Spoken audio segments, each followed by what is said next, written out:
या सायंकाळच्या बातम्या एक नजर टाकूया वैद्यकीय क्षेत्रातील बातमीकडे। धारणी उपजिल्हा रुग्णालयातील सीसीटीव्ही कॅमेरे गेल्या 5 महिन्यांपासून बंद असल्याची खळबळजनक माहिती मागितलेल्या माहिती अधिकारासमोर आली आहे। हीच माहिती आधी गुपित असल्यामुळे या रुग्णालयात याआधी कोणते प्रकार घडले असेल हे गुपितच आहे। रुग्णालयांच्या रिनोव्हेशन कामामुळे वायरिंग तुटली, बोर्ड तुटले अशी माहिती माहिती अधिकारात उत्तर देण्यात आले आहे। कोणतेही शासकीय रुग्णालय असो व प्रशासकीय कार्यालय असो, अशा ठिकाणी सीसीटीव्ही कॅमेरे असणे अतिशय गरजेचे असते। सीसीटीव्ही कॅमेऱ्यांमुळे कामाची तत्परता आणि रुग्णालयात सुरक्षितता म्हणून अतिशय आवश्यक असते। मात्र मेळघाटातील धारणी उपजिल्हा रुग्णालयात असलेले सीसीटीव्ही कॅमेरे गेल्या 6 महिन्यांपासून चक्क बंदच आहेत।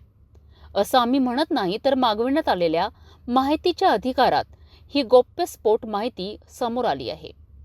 या प्रकरणात एका अर्जदाराने धारणी उपजिल्हा रुग्णालयातील 7 ऑगस्ट 2024च्या सायंकाळी 4 ते 7 वाजेपर्यंत सर्व कॅमेरा सीसीटीव्ही फुटेजची मागणी केली असता ही माहिती देण्यात आली।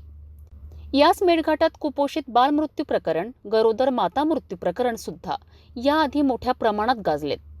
अशा वेळी सरकार सुद्धा येथेच लाखो करोडोचा निधी आरोग्यावर खर्च करीत आहेत। अशात मात्र गेल्या 6 महिन्यांपासून सीसीटीव्ही कॅमेरे बंद असणे हे नवलच नाही का?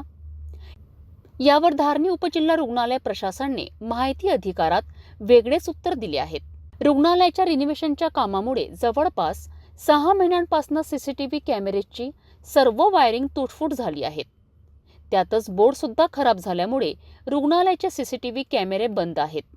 ते दुरुस्तीकरिता नवीन सीसीटीव्ही कॅमेरे रुग्णालयात लावण्याकरिता अकोला येथील उपसंचालक आरोग्य विभागाकडे अनुदानाची मागणी सुद्धा करण्यात आली आहे। मात्र अनुदान प्राप्त झाले नाहीत। उपजिल्हा रुग्णालय धारणी येथील सीसीटीव्ही फुटेज उपलब्ध नसल्याचे धारणी उपजिल्हा रुग्णालय प्रशासनाने मागितलेल्या माहिती अधिकारात उत्तर दिले आहेत। याच प्रकरणामध्ये जिल्हा शल्य चिकित्सक डॉक्टर दिलीप सोंदाडे यांना आमच्या प्रतिनिधींनी विचारणा केली असता माहिती घेऊन सांगतो असे फोनवर डॉक्टर दिलीप सोंदाडे यांनी माहिती स्पष्ट केली। तर अकोला आरोग्य उपसंचालक विभागाला विचारले असता माहिती आलीच नसल्याचे त्यांनी सुद्धा सांगितले। म्हणजेच धारणी उपजिल्हा रुग्णालयात गेल्या 6 महिन्यांपासून सीसीटीव्ही कॅमेरे बंद आहेत याची संपूर्णतः माहिती जिल्हा शल्य चिकित्सक डॉक्टर दिलीप सोंदाडे यांना पूर्णतः माहिती नाही, हे यावरून स्पष्ट होत आहे। त्यामुळे गेल्या 6 महिन्यांपासून धारणी उपजिल्हा रुग्णालयात कोणकोणते भोंगड कारभार झाले असेल याची माहिती सुद्धा उघड होणे आता अशक्यच आहे।